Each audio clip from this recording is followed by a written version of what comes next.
on?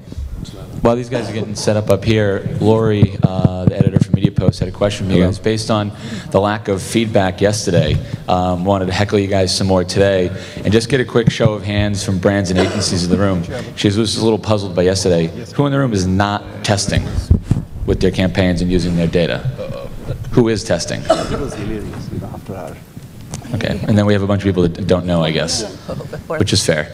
So with that, turn it over to you guys. Hello, this is now on. Excellent. My name's Jeremy Kagan, and I am a professor of marketing up at Columbia Business School. I teach digital marketing, and they actually do teach that at business schools now. That's probably your first surprise moment of the day. I'll be moderating a panel of some very interesting people here, and so I always viewed the moderator's job as very much like the body at an Irish funeral, where it's necessary for the wake, but they don't expect it to say very much. And so I'm going to try to approach this the same way.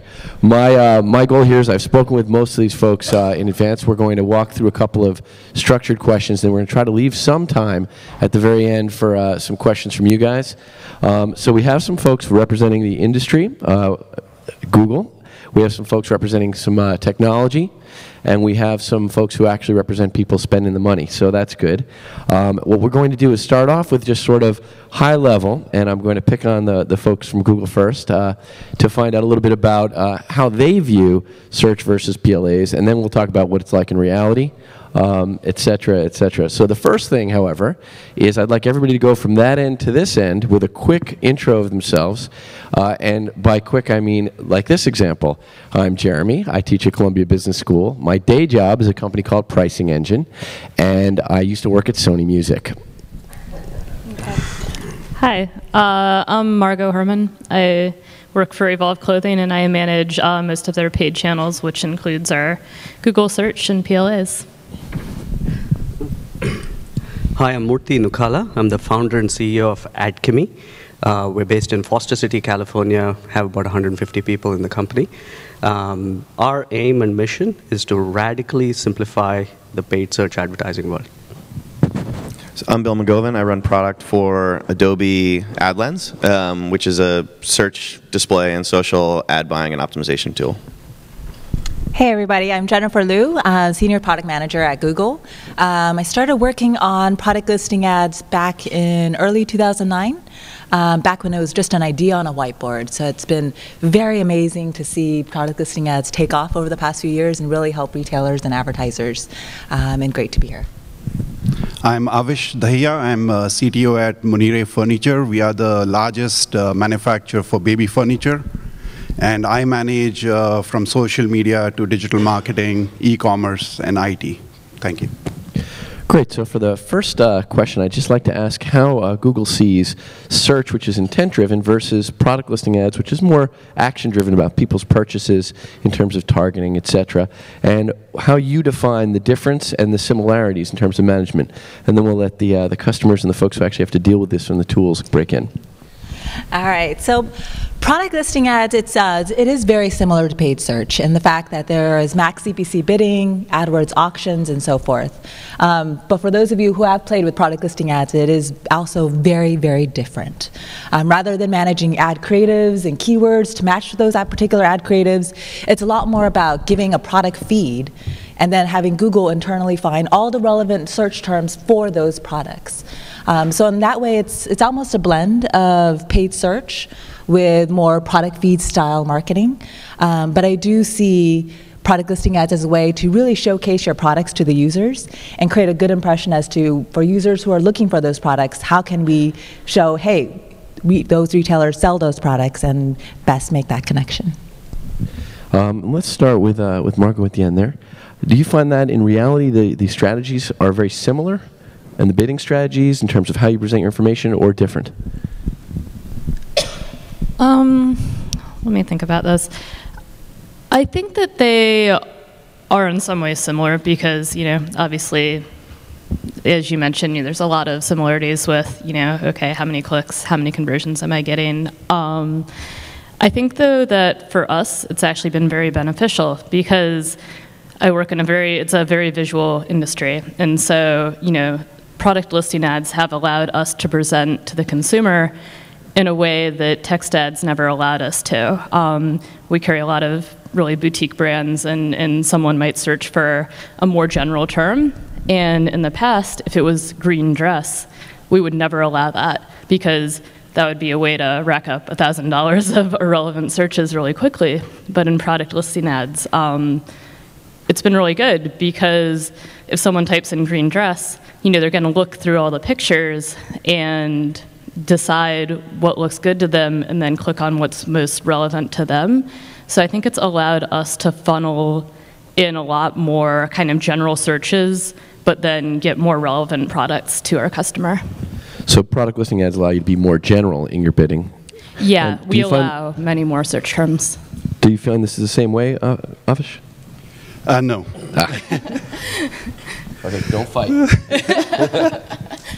No, where I come from is from a manufacturer. We do not sell direct to consumers, so the play is a little different, but we did try PLAs and search, and very soon we realized we were actually bidding and fighting with our retailers, which didn't make sense. Even if we tried to use more as brand promotion, it didn't make sense.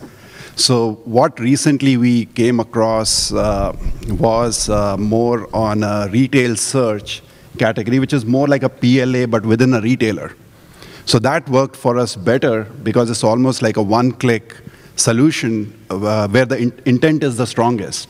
Versus in a big scheme of things, we are out and everyone is there. We work with very large retailers like Babies R Us, Burlington Coat Factory, and all these guys, and they have huge budgets, and so it really didn't make sense, and they do a lot for our own brand.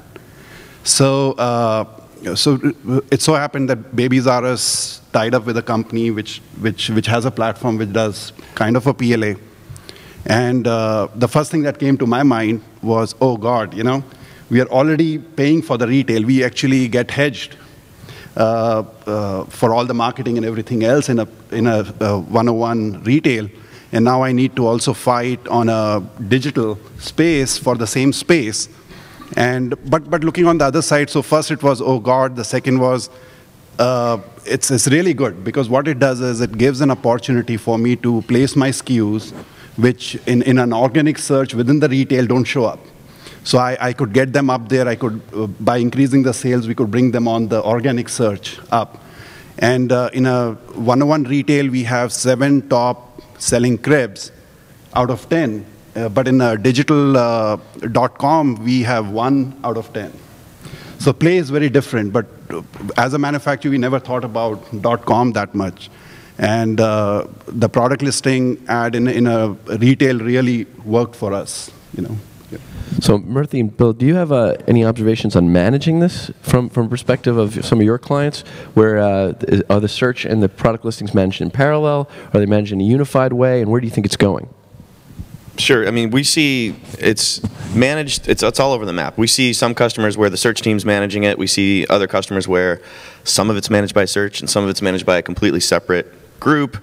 But I think part of the reason for that is the whole data feed management space. Kind of the things that companies like Merchant, Channel Advisor, those guys do. That stuff is increasingly being, customers are asking tools like us to figure that out and solve that for them. And so as technology kind of brings the data feed management and the search management piece together, I think search teams will increasingly take over that work, because it's not that different. The actual management. The key piece that's totally different is the actual data feed management part of it that search teams just aren't really equipped to deal with today. So hopefully technology will kind of bring that together so search teams can kind of take over that work. So I concur in what we're seeing in the today, but let me just spend a second on where we see it going, right? If you really back up, what we see is that the current paid search world across the board is incredibly complex. And the reason for this complexity is because if I'm a merchant and I sell a widget, I have 2 translation problems that I have to deal with. The first translation is I have to then convert that widget into a language that the publisher understands. And in this case, I have to translate that into keyword land, which is keywords, ad groups, bids, budgets, negatives, etc. I also have to convert that into product ad land, which is auto targets, etc., etc. So that's the first problem of translation, which is campaign creation. Then I have a second translation problem, which is as the performance data starts coming in, I now have to then translate the keyword or auto-target level performance data back into what it means for my business, which is according to my product catalog and category and SKU and all of that sort of stuff. Both these translation efforts are massive overhead for every advertiser. So, more than half the time that most people spend is essentially creating reports, doing these translations back into your own business language. And the amount of time spent in constructing campaigns that are relevant, granular, et cetera, is both highly manual and error-prone. And the end result is that nobody benefits. The advertiser's not better off, Google's not better off, and nobody's really better off as a consequence. So we think that this two-translation problem needs to be solved, and the way to solve it is through entity graphs, et cetera, et cetera. It's a hard problem to solve if you want to solve it for all advertisers and all widgets, right? But this is a worthy problem. This is a problem that you need to solve, because if you do so, then what you end up with at the other end is a system where you can manage search ads and product ads out of one system, right? Where you essentially manage your business as opposed to managing publisher entities and having to become an expert in all the nuances and all the operational details about how Google does things or how Bing ads will do things, right? So as I look at where the market's going, we see this notion of manage your business in your language as opposed to manage the publisher sort of technicalities. We see that as a massive theme and massive trend as the market has to grow. Well, you actually raised an interesting point, and I'd like to ask our sort of spending representatives here and then get a commentary from Google across other publishers. In the PLA world, there's a very different set of other places to advertise, and they have much more commercial data. From your perspective, and then we'll go to the end again, how do you feel that's the same or different from what you're doing now? Is it something you're looking into? And what are some of the practical challenges you're dealing with? And then I'd like to ask our Google representative how you guys view that world, people coming from the other direction, perhaps. So should we start with you? Yeah. So one of the challenges that we have is we have multiple brands, right? Very unique to channels and at the price point, and trying to manage all these campaigns, whether it's PLAs within retail or mobile or whatever, it's extremely hard to manage. So you agree that Murthy and Bill are onto something extremely here. hard managing at the SKU. We want to manage at the SKU level, right? Because everything changes from, if you really look at our product and our industry, same crib in a different finish will have a different, and which time of the year. For us, December is a low period versus most of the other industry where December is high. So given all that, and yesterday I was actually looking at the demo what Adchemy was giving, and I was like, wow, that's the kind of... He's not a paid spokesperson, by the way. That was completely honest. No, seriously, and I was like, if something like that was in my retail search, then amazing, because that gives me the power, and my time is spent less. I do spend a lot of time on it. It is very convenient. Still, you don't have the answers. You still keep trying this. You try one thing and you miss the other thing, and then it's too late. But yeah, that's it's a problem that needs to be solved. Margo, before you jump in and add to this, anybody out there have similar problems and sort of that they're dealing with right now? You don't have to raise your hand. You could raise it for a friend if you're dealing with these challenges. We're going to take notes on who to hit up afterwards. All right, so we'll get that in the Q&A later. Margo, how about you? Similar challenges? You're basically asking to speak to the challenges of managing PLAs. So in some ways, it's kind of a funny question, because PLAs have just always, we accidentally came upon PLAs. We realized we were accidentally running them for one campaign, and it was already doing so well. This was a long time ago when they were first starting. And they have always just done really well for us with very little effort. But, in the last few months, especially with the sort of getting rid of the Google Shopping organic, and now PLAs have become much more competitive for us. We've realized we really need to get in the game and become more aggressive and manage them a lot more intelligently. So I mean, that's included We're not managing most of our products on the SKU level. Some of them, it just depends. But we have recently been working with Marin, actually, with their bid management and implementing their PLA bidding, and then also speaking with DataPop a little bit regarding, they do build outs as well to basically help us to manage our feed in kind of a way that you were speaking of, basically having the feed make sense to the consumer as they're searching, and then make sense to us as far as what the product is. So, I think kind of the industry is starting to catch up with how great the PLAs are, and starting to offer some really great products to help us manage them. So you do feel that there's room for improvement in the tool space, though? Yeah, definitely. I mean, in some ways, it's like I think they're going to be great no matter what they do, at least in my space. But I think there's definite room for improvement, especially with the way products are listed, things like that. Doesn't match with how people are searching, things like that. Bill, did you have something to add? And then yeah, let Jennifer comment. We did some research across our entire customer base to kind of get at that question. So how are they doing? And what we saw for our customers who jumped in, September, October of last year, they killed it last holiday season, right? So they had phenomenal performance, and frankly, it was pretty easy to get good performance. The competition was pretty low. We saw click-through rates on PLAs in December 50% higher than text ads, from traditional search. The last month that we've kind of aggregated data is March, and they're still 20% higher. It's click-through rates, right? So. And if you go to my blog, that will bring my page views up from like 3 to 5, so where we published all this data.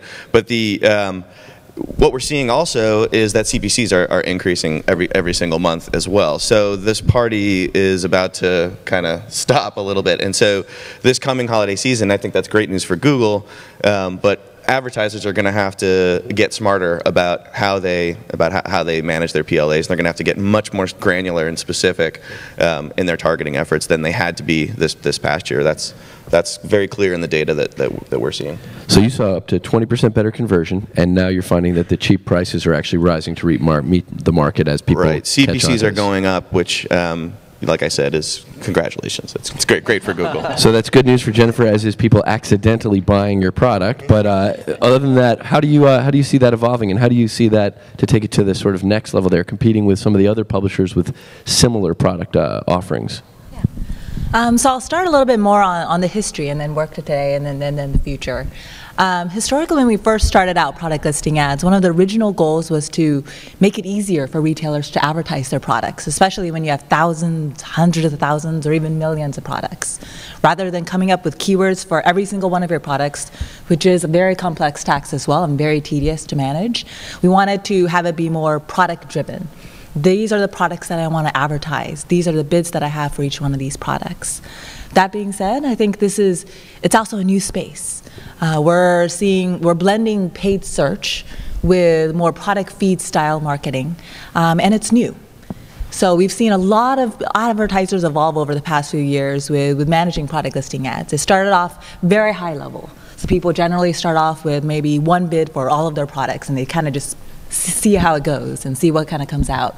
Then they soon realize to be more competitive, you need to bid more granularly. So they start maybe at the category level. And then we see advertisers breaking it out, some even at the SKU level. Yes. Either for all of their products or at least for some of their top products. So it really ranges depending on the sophistication of the advertiser and also their time with product listing ads as to how they fine-grain their optimization. But we are seeing advertisers kind of seek more advanced from the very beginnings of we just want to try it out and see how it works to right now where it's a lot more advanced. How can we really optimize? How can we optimize our product feed? What do we need? Tell us. How can we make this better? How can we optimize? And to that extent, we're dedicated to, we have a lot of consumers searching on Google for products, and we want to connect them to the retailers who sell those products. So to the extent that we can make the retailer experience much easier to participate with product listing ads is definitely a goal for Google. I think we have made one step in terms of having it be less keyword management for every single one of your products, but there's still lots of room, and we're dedicated to improving this space too. Well, to follow on with that, do you see any of the sort of competition or parallel travelers in the space as particularly relevant to you? or should I let the technology folks jump into that? At a very high level, I think we soon learned that showing images of products, so product listing ads was one of the first ad formats to show images by default on Google. And that was a very big change in terms of metrics, in terms of whole page, how do users interact. The CTRs when you show an image, conversion rates when you show an image change drastically when you show a particular image on the site. And I think other people in the space are also finding that it's useful. It's not just kind of punch the monkey type ads, but it's useful to see these images on Google, especially when you're buying. I mean, I think it was a very good example with the green dress. If you're searching for a green dress, you want to see the pictures of the green dress. And I think that's useful information, and others in the space are also finding that. Well, I know, Murthy, you have some personal experience here, so why don't you jump into that opening? You mean buying green dresses? I wasn't going to say anything, but you look lovely. So actually, part of my history that I forgot to mention was that I started a company in '99 that was acquired by Deal Time, which then became Shopping.com. So, a lot of scars on my back from the first couple of waves of comparison shopping and shopping search.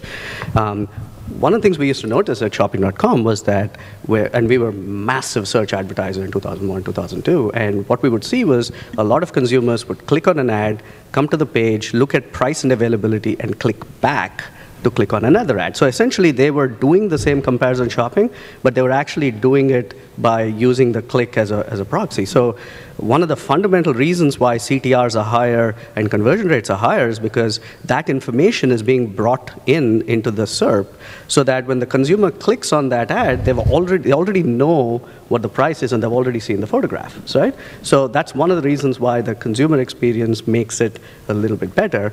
But what it also means for the retailer on the other side is that retailers have to shift how they're thinking about PLAs, because in many ways they should start thinking about it as a digital shelf. So just like P&G looks at Safeway or at Walmart and essentially says, there's a shelf, there's a merchandising shelf, they call it end caps, etc. And I really want to figure out where I place myself on those shelves, and I want to merchandise. So they have to start thinking, bringing back the old world merchandising skill set into the online world, because that's essentially what is now needed. You have to think about what kinds of photographs you show, and we're seeing that the photographs that actually show the product in the context in which it is used actually perform better than just product photographs. You have to think about what price. There's a lot of stuff that merchandisers think about and is bread and butter for them that paid search hasn't traditionally thought about, but those skill sets need to come back. But in order for them to come back, we think a bunch of problems have to be solved, because today marketers have to be technicians. We want to essentially make them marketers and merchandisers again. And in order for that to happen, a core set of problems around simplicity, core set of problems around translations, etc., have to get solved. So you think it's moved almost from marketing to merchandising as a core skill set as opposed to search. And Bill, do you agree? I do. I think it goes beyond that. I mean, I think search marketers typically, I have to say this delicately, haven't had to worry about the landing page experience as much, or the content that they're driving traffic to. They typically don't own that content experience. They just sort of are handed some URLs by some other team, and they drive traffic to it. Whereas I think to take what Murthy's saying just one step further, which is mapping the PLA sort of on Google sort of ad experience with the actual merchandising experience once they hit the page, is kind of the next level of marketing that sort of search marketers in particular have to start to do. And in order to do that, they're going to need tools, to be able to actually create those experiences and test those experiences, test variations, and so forth. And typically, that's just not something that search marketers have had to do in the past. But we think that they're going to have to do that to sort of do exactly what you're saying. Now, Avish, you mentioned an excellent example of this, and then I want to see if Margot agrees or disagrees on this. You had a real-world example of the two different photos, and why don't you share that with the audience? Yeah.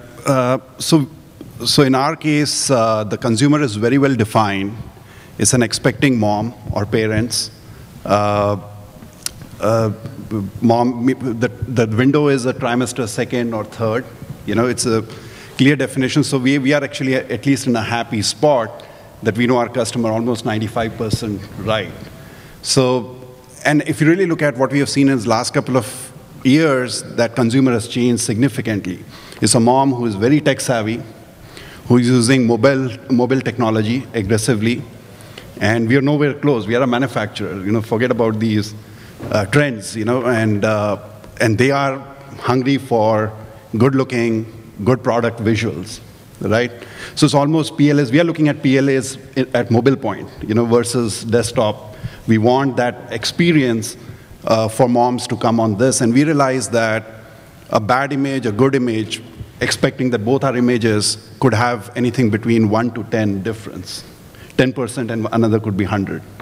So very significant. And you mentioned that just showing the product silhouette versus the product in its environment, as Murthy pointed out, had a very big difference for you. Can you relate that? You had the crib in the room. Yeah. So we call it romancing image or nursery image, you can say. So you have a complete set. You're trying to give the visualization to mom how the crib is going to look in a room set. So you're selling a dream versus just a crib on a white background, a silhouette shot. So huge difference. Those are the two images that I was comparing, 1:10. Do you have the same experience, Margot? Product versus sort of product and environment, or better merchandising? To be honest, we haven't tested that because, at least on our Revolve site, it's always, or unless it's a still, so like a handbag, the product is always on the model. And it would be something that we would have to reshoot, and kind of by the nature of our business, there's some standard products, but each season they're always changing. So, while it would be interesting to test, it's probably it would be pretty expensive for me to be like, guys, you need to shoot these in 2 sets. So it hasn't really been an option on our end. Okay, fair enough. Let's take a moment now to just sort of look to the future. I mean, there's things like mobile, as some of you guys have mentioned, there's things like purchase data that might be able to better target these. Why don't we start with where Google's going with this, and then maybe you guys can speak to what kinds of information and techniques you're incorporating into your toolkits right now. Yeah, so one of our internal mottos is actually mobile, mobile, mobile. It's not a fancy motto, but it does emphasize the importance of mobile. We see mobile as our future in general, and also especially for product listing ads. As you can imagine, when you're on the go, when you're on your mobile phone, you're busy. You want the answer quickly. You don't want to click on several websites and then see, oh, that's the product. Okay, let me click back. Let me go to another website. Oh, that's not exactly the kind of product I'm looking for, and click back. Or a lot of these short clicks, so to speak. You want to see the products. I am looking for a new refrigerator nearby, or I want to find what to buy for a particular new Bose headphones, let's say.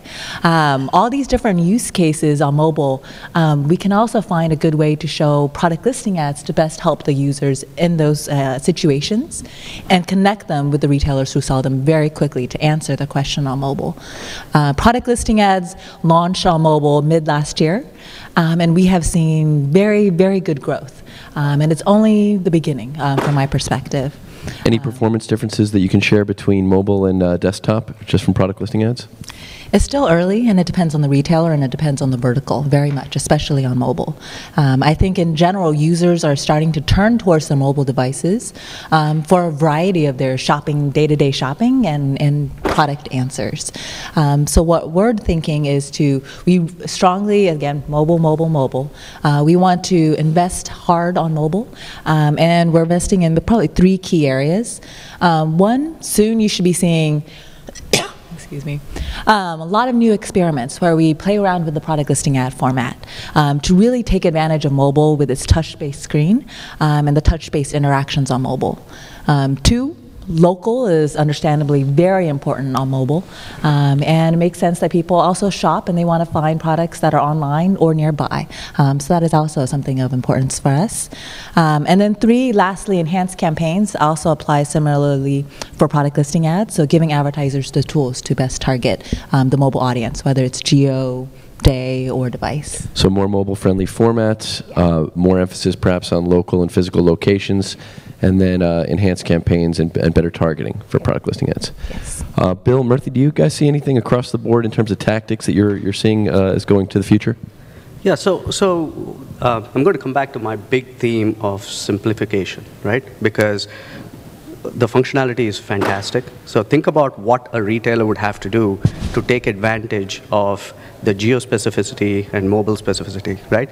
They would have to basically say, they would have to essentially submit feeds for each store. So if you're a company that has 1,000 stores, you have to essentially have local availability, local price, and you have to incorporate those rules into what you send into the system, so that whatever the consumer ultimately sees is accurate, right? So simplicity on the front end usually means you have to solve some sophisticated problems on the back end, right? And so we think that there's a lot of heavy lifting left on the back end for retailers and as well as for consumers to make the sort of experience that we all want really happen, right? So we're excited about that, because that sort of complexity and heavy lifting means good opportunity for companies like us. But we really believe in dramatically, radically simplifying the advertiser experience, so that you can essentially go back to managing your business, you can go back to being a merchandiser, and you can leave the technicalities of managing PLAs on mobile, using enhanced campaigns, as well as paid search on enhanced campaigns, as well as site retargeting, as well as site links, as well as the 50 other things that happen. All those translations, all those projections, that complexity needs to be automated, and that complexity is what needs to be removed, because it's massive friction in the space right now. So Jennifer's last word was mobile. Yours was simplicity. Yes. Bill? Yeah, I would just say that the specific way that Adobe is going to approach that particular problem of simplifying that process is to incorporate the data feed management component into the tool itself, right? So we have customers who are saying, why are we paying this guy a percentage of our ad spend for data feed management? We're paying you a percentage of ad spend for sort of bid management and other sort of search management. That doesn't really work for us. And we're like, well, we don't actually do that, so we intend to solve that problem before this holiday season, where we can actually incorporate that functionality into our tool, so that we can actually then create ads, PLAs, but also search ads. We've also developed a way to create FBX ads, so Facebook Exchange ads, all from this data feed. And the only way to properly do that at scale is to actually control the data feed. So that's the direction we're heading, because the only way to truly simplify it is to actually own the end-to-end process. Yeah. So integration, unification would be sort of one of those would be your words. Yeah, right. I agree with that. I think the one thing that we're finding is that data feeds are incredibly messy, right? That's right. So what we agree, we actually already do that, and so we're fighting a little bit, which is good. We don't really compete with you that much. But I'm going to let Margot get the last word here, so you're all in trouble. Yeah. So I'd feel worse if it was Goldman up here. Our view is that ultimately the whole data feed construct is actually a bit artificial, right? Where we're going is essentially we just want to come crawl your site, and we figure out what you offer, when you offer it, and what your terms are, et cetera. And what we're maintaining on the back end is what we call an intent graph.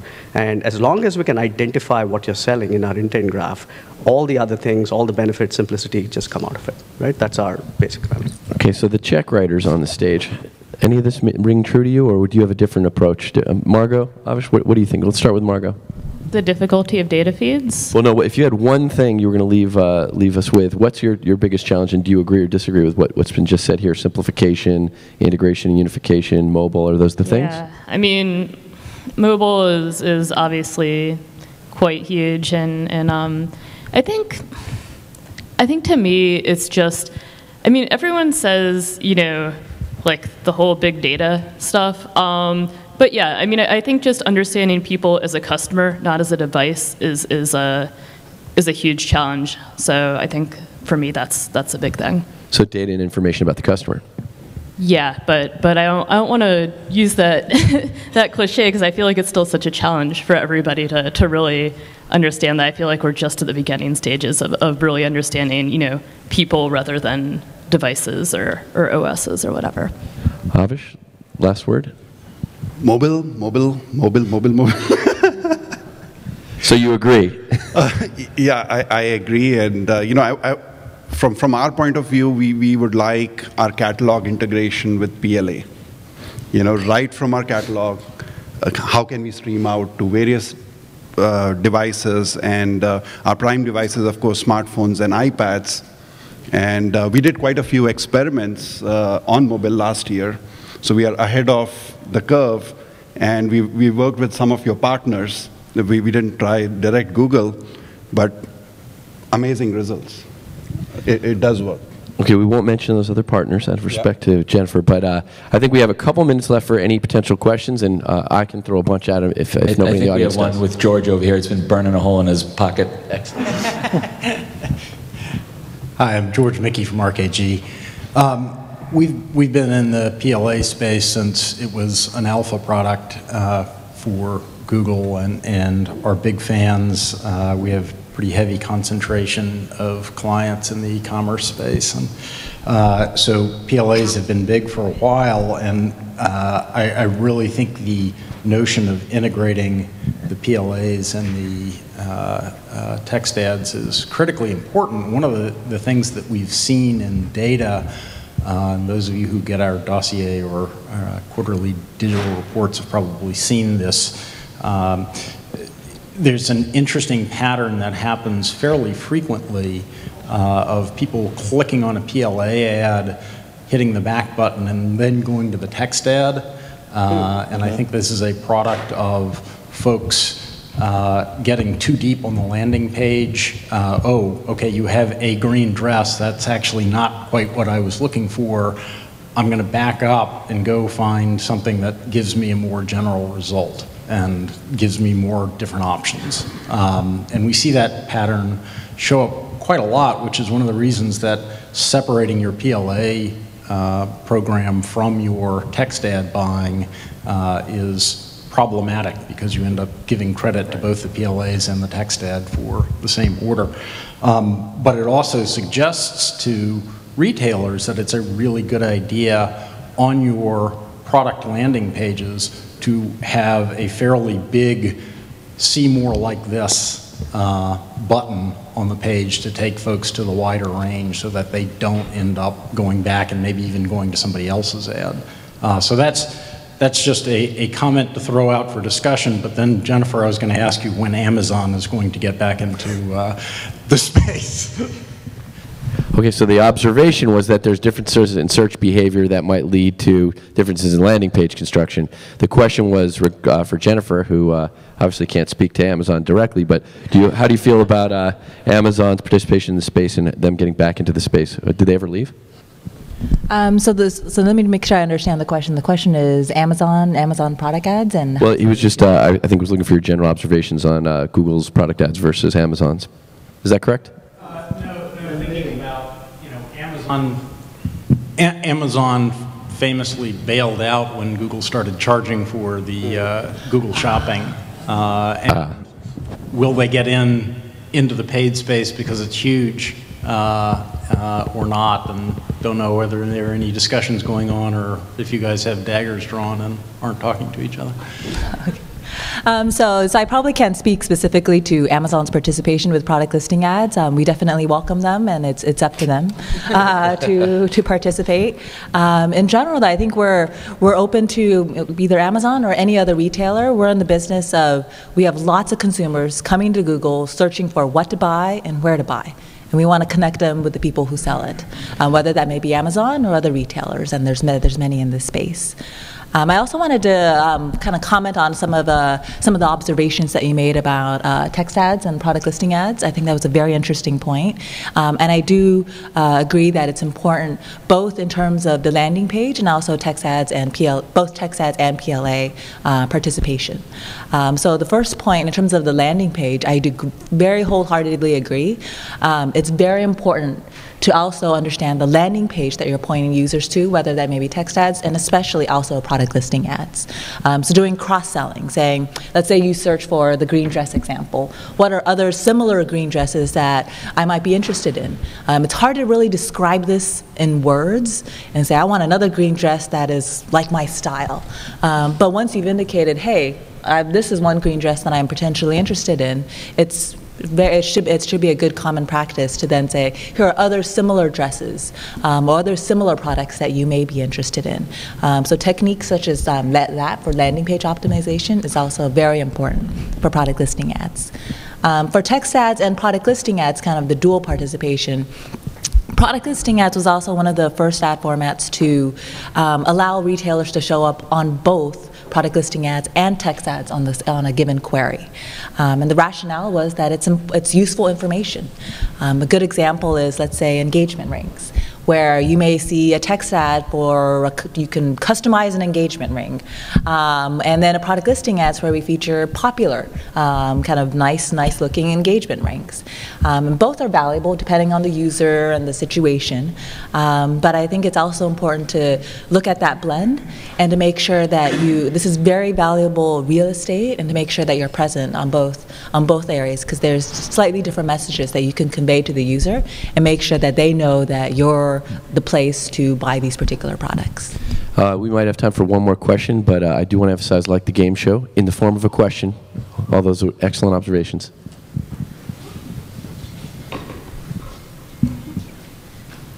I forgot what I was supposed to do. I have to list it as a... Ask a simple question or compliment us. You all look lovely. My name is Laura. I'm from Williams-Sonoma. And this is, sorry everyone else, this is a little bit of a question for Jennifer as well. But so we have found PLAs to be extremely successful for us. We obviously have a lot of SKUs, and we're submitting most of them, and our conversion rates are actually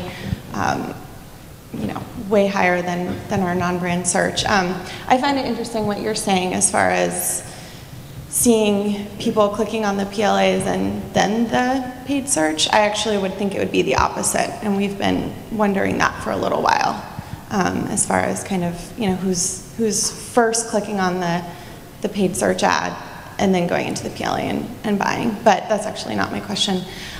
So we've been, I think one of our biggest challenges is really seeing what query leads to what product being shown. And we have a pretty advanced feed and are doing a lot with things, but we've been sort of trying to parse more and more into what query leads to what product, and then what product is actually being purchased. So one thing that we're finding interesting is, so if you have a very specific search and you're showing something very specific, that makes sense, right? But then what we found is most people don't know exactly what they're looking for, so they're putting in a little bit more general queries. So we obviously sell a lot of pots and pans and cookware sets. So one in particular that came to mind for us was we sell all clad, and we have this one copper core 30-piece set, which is like thousands and thousands of dollars, right? So obviously most people probably aren't looking for that when they type in the term all clad. Yet for some reason that product constantly showing for us. We actually had to take it out of our bidding, and we tried bidding it way down, and it still kept showing all the time, and we actually had to finally take it out because we thought, it's getting clicks, but obviously no one is buying this like $20,000 cookware set. This is a great question. So how does Google select SKUs in an area of general keywords? Why that one? And they assume they can get 20,000 clicks and still be profitable. So I'd love to hear if you have any thoughts on, how is that algorithm working, and, is it trying, I think we're often wondering, is it trying to bring in a set of, let's say it's showing Williams-Sonoma along with, 5 other retailers, right, that are selling all clad as well.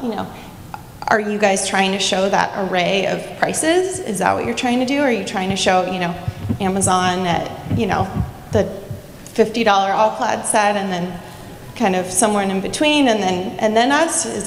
Did we get this random luck of this set, or? So for more general terms, how do you pick not only the SKU from the retailer, but the competitive set they're shown against? Is that a fair summary? Yeah, and then if you have any other recommendations as to how we can optimize other than just figuring out that this is happening and bidding up and down accordingly. Great question. A lot of people ask that. So do you have any good answers for us? Got it. Well, first off, I'm glad product listing ads, at least at a high level, is working out for you. I'm very glad to hear that. I'll start high level and then maybe go deeper into your specific question. So at a very, very high level, product listing ads work similarly to AdWords in terms of it's both relevancy and bid that play into what we choose to show for a particular query. It also depends on the particular query and the context, whether it's broad, something more medium, or something that's very specific with the type type of ad formats that we choose. Currently, at least most for CPC style bidding, which I'm assuming you're on CPC.